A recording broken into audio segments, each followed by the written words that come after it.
मैं आ गई हूँ, तुम कहाँ हो? हाँ हाँ यार, बस अभी पहुंच रहा हूँ, 2 मिनट।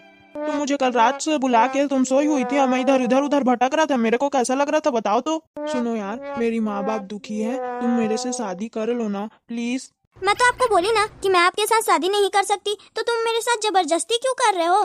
तुम्हें अगर शादी करना है तो तुम मेरे घर में रहोगे, मैं तुम्हारे घर में रही, समझ गए ना?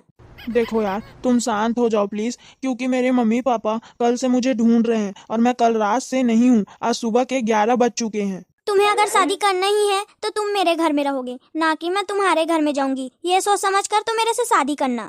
मैं तुम्हारे लिए अपने मम्मी पापा से लड़ रहा हूँ, तुम्हें ये नहीं दिखता क्या? तो इसमें मैं क्या करूं? तुम अपनी मम्मी पापा से लड़ रहे हो तो मेरे प्रॉब्लम नहीं है इसमें, बीच में मुझे मत लाओ, समझ गए ना तुम?